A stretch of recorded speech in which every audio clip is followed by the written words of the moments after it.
is an informal, fun, and intellectual discussion around students and accommodations in the classroom on a daily basis versus accommodations on standardized testing. I'm Daniel McNulty, State Director of the Patents Project.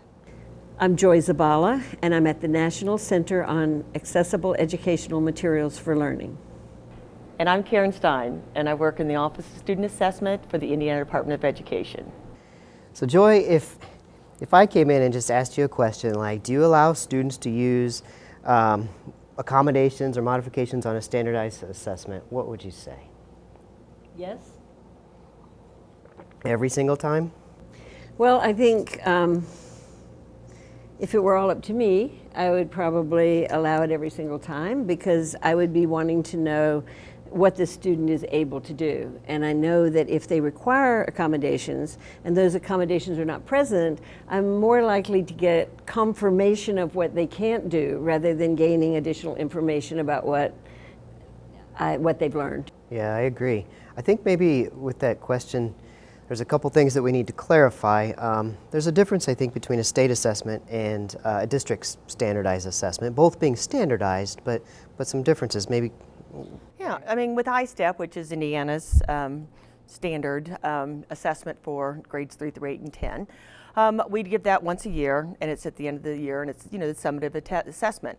And that assessment, students are given their accommodations, but one of the biggest things I think we have had heard from the field is we have reading comprehension questions. And a lot of people that have the read aloud accommodation want that, be able to have that accommodation. They don't feel the students are being assessed correctly. But we don't have any listening comprehension standards that we're assessing. We're assessing reading comprehension. So we really can't allow that accommodation on the test. On the state test? On the state test, yes. So on something that would be more of a district standardized test, there's really not a whole lot of guidance out there except the guidance that was sent out last September, a year ago, about not taking away accommodations.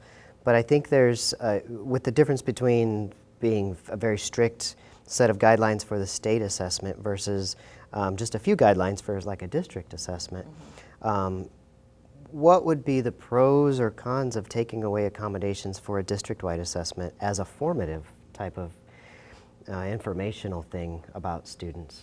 So formative meaning that you're going to use the information from that assessment to determine your teaching strategies, possibly even some placement kinds of strategies.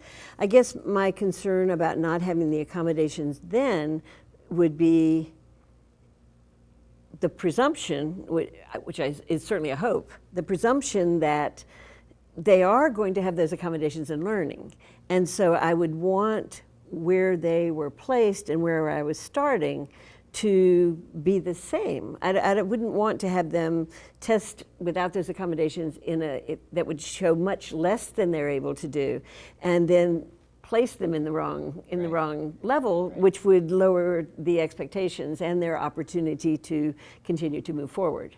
Yeah, we really don't want schools to be utilizing those kind of assessments to determine whether a student needs an accommodation. I mean, that's something that we've heard also in the field is that they said, well, how are we supposed to determine whether they need that accommodation anymore?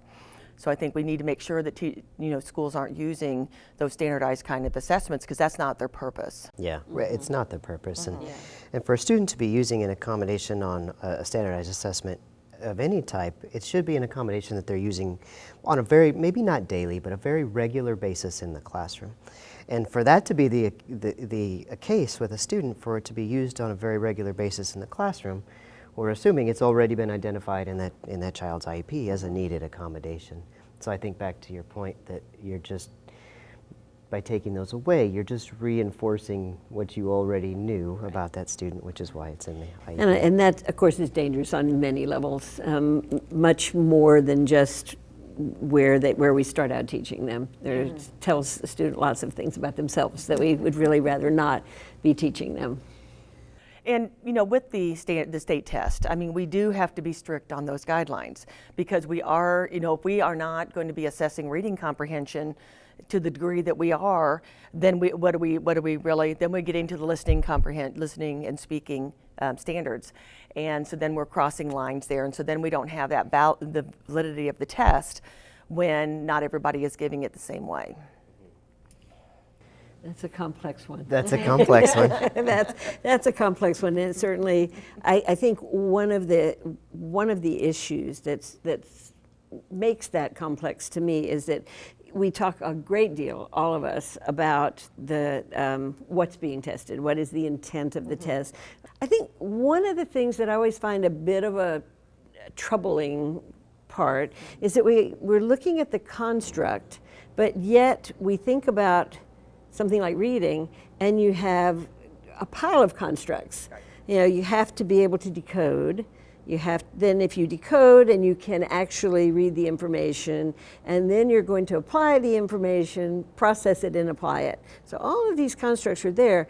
And the problem with that construct of decoding being first is it can shut out what you want to learn about all these other things. And I guess when we say listening comprehension, we are removing the decoding piece. And I'm wondering, I know that I was talking with someone one time and they said, well, for math, we have a calculation section, and you can't use your calculator on that. For math application, then you can use your calculator. Right. And my question would be, could we have a section about decoding? And that's what it's about. And yep, they're going to do terrible on that because they don't know how to decode. But then to remove that construct and still be, I comprehend it, I understand it, I use it, I apply it, which can be done with auditory reading, which is listening, but to me it's listening with more. I actually think it's a little more difficult to read something auditorily than to read it visually. I think there's more working memory involved, and you can't turn back in the pages, and you can't highlight things. And, right. So I think there's a little bit more involved in it sometimes. Yeah, there's certainly a lot that you have to hold in your head as an auditory reader. And I guess when I with the listening comprehension part of it, that I sort of look at that as listening is to auditory reading, for me, like looking is for visual reading. Right. It's the way you apprehend the information, but it's still getting the same information, which is why I really like auditory reading instead of listening, because I see them as sort of two different things. Well, I know, as we move, because we currently call it ISTEP, but in the 2018-19 school year, we've moved into what we call iLearn, and that's going to be our new summative assessment for the year for the Indiana. It's going to be a computer adaptive test, and we are also looking at what, are we missing some of the standards that we should be. So we might be moving forward with that a little bit, but we still have that, issue with when it comes to reading comprehension. How do we get those students who can't really read it? They need that accommodation of having it read to them. How do we get that to all work together to make right, yes. It's kind of hard. Yeah, it's not easy. No, it isn't. Yeah, maybe it's kind of a crude example to use, but I use the example of like eyeglasses or something similar that we take for granted with most people. But if I'm in a room with people and I choose somebody in the back of the room and I have them and I try to find the one with really thick glasses and I have them take them off and read a question that I put up on the thing, it's not an indication that they don't understand the question and can't respond to it. It's an indication that they can't decode it. They can't decode it because they can't see it, or they can't decode it because for a variety of reasons. So I always go to the point of what is it that we're trying to really measure? Are we trying to measure understanding of the content, or are we measuring access to the content? And I think, like you said, there's a pile of constructs, and we think we're measuring the one down here, but oftentimes we're really measuring the one down here, but calling it a measure of the one down here. Or at least that one cutting you off before you even get a chance to show whether or not you can do the others. It's a challenge, and it certainly is not it's not easy, because when people hear reading, they think immediately of visual reading. Yeah. People are very understanding of tactile reading for Braille because it's very easy to tell that someone who is blind cannot visually read. But that with the auditory reading, it's much more of a challenge. It's much more of a challenge. And I think the other, not only is it a challenge in testing, but it's also a challenge in instruction. Yes. Right, and I mean, this is a big topic, and but we have to always put in perspective what our state assessment is. It's a one-time assessment that's, kind of used for different things, and not making sure that as we, when we do this and we talk to teachers and things like that, that they don't say, oh, well, if I can't use it on the state assessment, I shouldn't use it with the student. And that's the thing that really worries us all, that is something that we want to make sure that let those students have those accommodations all year long, and see, One of my favorite things is the whole concept of 175 days of instruction versus 5 days of testing. And I know those numbers aren't truly accurate anymore, but they're still fairly close for most places. So it really, you've got 175 days of possibility to engage kids in instruction with whatever tools we have at our disposal. We've got these magic things here and these other magic things here, and you can provide access in so many different ways and truly engage kids in content for 175 days. And then even if you do have to take some of those tools away for 5 days of testing, we do have evidence now that says, which makes perfect common sense, for 175 days, if kids are engaged, even if you take some of those magic tools away, you're still going to do better on the test, having been zero engagement for 175 days. Right. So kind of common sense, but yeah, we hear that a lot too, that if we can't use it on the test, we're not going to use it the rest of the year. And that's terrifying. Terrifying. That's absolutely terrifying. Yeah, because we don't want one's that to be about the learning. we don't want it to be the test. It's not the only way to measure a student. It really shouldn't be the biggest way. It is once a year. But we have to remember what a teacher's doing on a daily basis and the assessments they're doing and the growth they're seeing that students make with their accommodations, and then when you pull those, at some point you should always be trying to pull accommodations at some point to see when the student, what they really do need. And I think if you're pulling accommodations though on a test, not I mean, pulling back really, I meant. But I think if you're doing that on a test that's on a standardized test that's more of a district test, not a state test necessarily, and if you're doing that, I think you owe it to the student to allow them to take the test again with their accommodations. Because like you said, we already know they need the accommodations. That's why it's in their IEP and they have the accommodations. So I get that once in a while you might want to see, okay, you talk to the student, you want to see how you do without this, and maybe they're on board. But I think you owe it to them to allow them the opportunity to take it again with their accommodations to really show you what they can do. I don't know. I agree with that. I think it's good to have that comparison.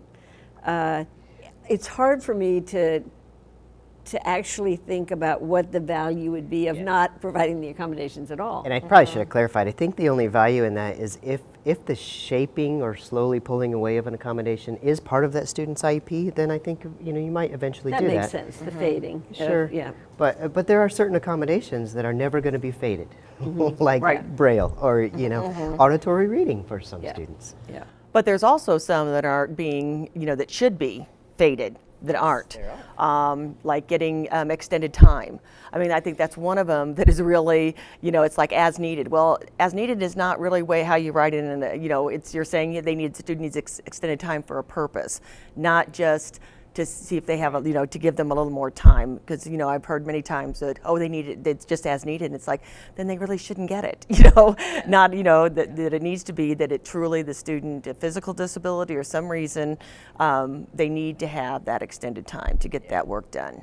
Yeah, I think you said something, and it's what you picked up on, Karen, is that when you talked about, well, we already know what they need, and I think maybe we're not as good as we should be about what they need. My husband came home. He was a fifth grade teacher at the time, and he came home one day and he said, "I want you to have a look at this IEP," and he, sort of tossed it to me from a distance, which sort of would give me a clue what kind of reaction I was maybe going to have. And the IEP said, when it came to the accommodations, there was a list, and it said, pick up to 10. And it was like, what? Pick up to 10? And they were general education teachers mostly, and so they weren't questioning that. Right. So everybody had extended time, everybody had shortened assignments, Right. all of those things that really were not thoughtfully considered. Right. And I think if we get better at that, Yes. and say the purpose for which, or the conditions under which this accommodation is needed, it would be much more useful in instruction and learning for the teachers really to understand, okay, under this circumstance, you know, like it needs more time, like you said, for someone with a physical disability, or needs to use their technology to write things that are over a paragraph in length. That doesn't mean they have to use their technology to write their name or to do many things that they could already do. And yet sometimes there's this notion that if it's in here, you're going to use it every time. And because you don't need it every time, you're not going to use it at all. I'm not going to let you. Right. And neither of those is a good way to look at it. Right, and I think taking that a step further, I think that, well, we know for sure that teachers tend to use the accommodations that they're most comfortable using, that they've used in the past for the last 10 students, so it tends to go on the next 10 students' IEPs, rather than, like you said, looking at what that student individually needs and when they need it for what tasks. Yeah, yeah. It really is under what conditions that needs to be there. And of course, then you still have that complicated balance between learning and showing what you know, which is, I think, what we really are looking for when we're testing, is showing what you know and what you're able to do. And sometimes that just gets lost. But as Popeye would say, and as you said, you know, it is what it is at this point, you know. So we can look at doing better. It's one of the things that we've been talking about a lot at CAST today, lately, because someone brought it up, was a Maya Angelou quote that said, do the best you can, and when you know better, do better. Right. So how do we help teachers know better and help ourselves as leaders do better in really looking at helping all assessments, big ones and small ones, to be truly made in a way, developed in a way that students are able to show what they know and don't get yet another opportunity to prove to themselves and others that they can't do things. Right. Yeah, there's some recent research I've been made aware of that talks about the level of shame that students feel with reading disabilities being at the same or even a more intense level than students who've gone through incest. Oh my Oh my. glory. And so I think that's a very serious thing. I was recently at a talking with some people who were collecting books to send home with students, little kids, so that their parents could read to them, because they were students who did not have many books in their home. And I thought of sort of that same thing. What if the reason there aren't many books in the home is because the parents can't read?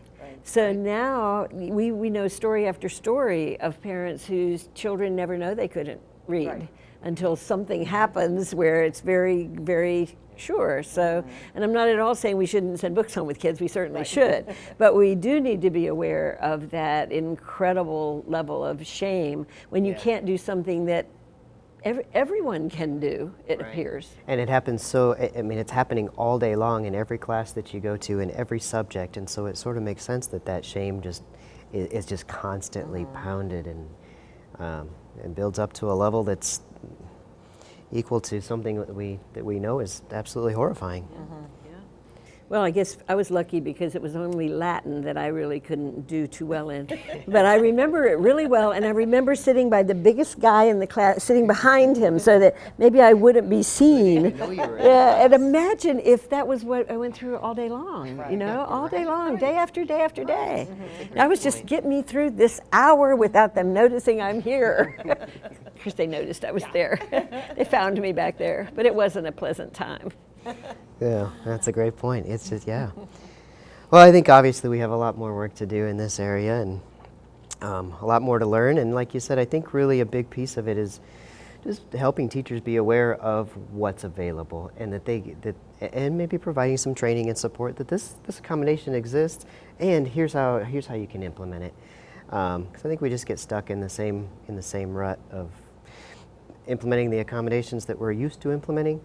But as far as this taking accommodations away from a student on a standardized assessment, whether it's a district or a state, yeah, I think we all agree that there's more value in allowing a student to truly show what they know with the accommodations that they've been using on a regular basis, assuming that they have.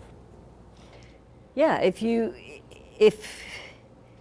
planning to teach me and you're giving me this assessment as a baseline of what I know and am able to do, taking away the accommodations that I use to not only to learn but to show what I'm able to do is not going to give you a valid baseline of what I can do. Right. And you will have much lower expectations of me. And we also know that that's a really, really hard thing for learning. Yeah.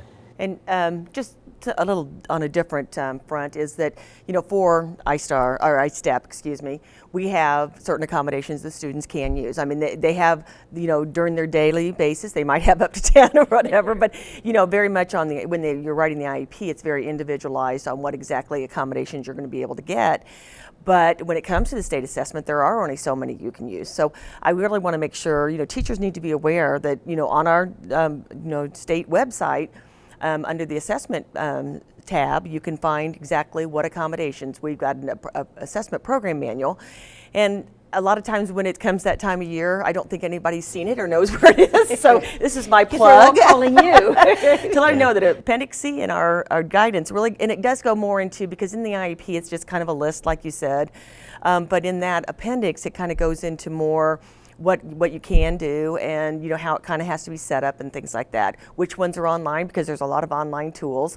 So these are the kind of things that teachers need to be aware of and students need to be aware of. We have experience online for both of our assessments, our alternate and our general assessment, and where teachers and students and parents can go in and look at and try it out and see what kind of accommodations there are, like the highlighters and things like that. Because even some of the accommodations, some of the tools they have on, when you come to state assessment, are tools kids should be able to use. They usually in daily in their daily instruction.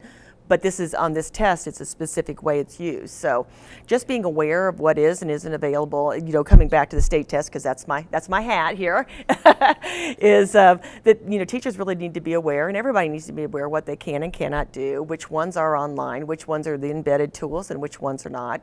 And so when it comes to the test, that it's not that scary, oh my gosh, because I think, yeah. Is it in the things that they can see? Can they actually? Is there a simulation of the tool itself? Yes, and how it works? You can go into. We have test questions, and you can go in. You've got sample questions that you can go through, and you can use the different tools that are available. Okay, good. So they're not coming to the high stakes test. Well, theoretically, Right. They've all gone and tried it out, but they're not coming to the high stakes test seeing something that perhaps they've been using the notion, Right. but it looks different in the testing. So at least that, and I think that would be another thing to really encourage families and teachers to go try out those things. Right. So because we know that if we look at something as simple as word prediction and you use one program to do it and then the testing is in another program, can be very, very For some students, it's a whole new tool. Exactly. Just like for me, I use a Mac right now, and if somebody said, here, take a high-stakes test on a Windows machine, I'd be like, okay. That's hard. And I do know how a computer works. That would be more a test of your understanding of a Windows machine than of whatever it is Exactly, and I would not do very well, I'm afraid, at this point. And it would be the same for others, and especially in those very important high-stakes situations where you already feel a level of pressure. All of us do, and so I think that's a great thing that they have that opportunity. But make sure that I think the thing that I find really frustrating is when someone says, this is what's allowable on the test, I'm not doing anything else. Right. Because I want my student to be ready for the test. Well, they're not going to be ready for the test because of those other 195 days you talked about. Right. Yep. Yeah. 75. 75, 95, okay. All the teachers in the state just. It's How many days? It's an extended year I was talking about, right? That's right. Good thing you don't have me proposing how many days of school you go.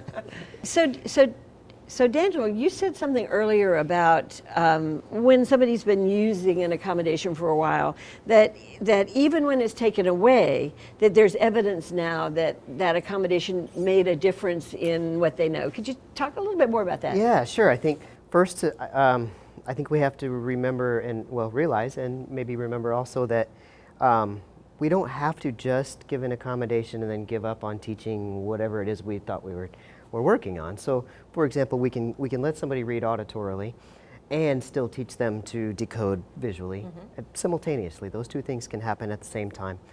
But one particular story from 2 years ago was a third grade girl who had a sister who was a good reader and got praised for reading, and things were going really well with reading, and so she read more as the cycle goes. Because we know the greatest predictor of reading growth is time spent reading. So the other sister was a struggling reader, and so just wanted to read, but just really struggled with it, and so didn't, and read less than her sister. And the one thing she said she wanted to do was earn accelerated reader points for her class. Like, she wanted to be a part of that, of contributing to those points for her class, which is a great goal to have as a third grader. We wish they all had those goals. And so she was identified through a protocol for accommodations that she actually performed significantly better with a screen reader, a text reader, than she did independently or with a human reader. She performed grade levels above with a synthesized text reader. So we got her a text reader, and we got her materials that were accessible to her in a format that could be read by the text reader. And so she accessed her content using those tools and those accessible materials for about 7 months. And prior to those 7 months, without any accommodations, she had a Lexile score of 0. Having used those tools for and accessible specialized formats for about 7 months, and then with those tools removed, she ended up with a Lexile score of, I think, 271, 272, which clearly says to me that during the time that she was actually accessing and interacting with her content, she happened to also be learning to decode.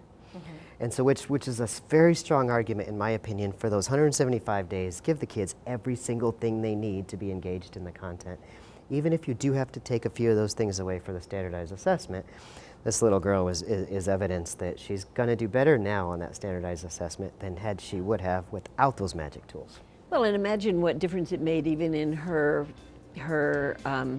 feeling, seeing herself as a reader, not seeing herself as a non-reader, which when you go into a situation where you're confronted with text, if you see yourself as a reader, you're going to be doing better. Yes. Yeah, you are. Confidence, absolutely. Glad we were able to have this cup of coffee together. Yeah, that was great. Cheers. Cheers.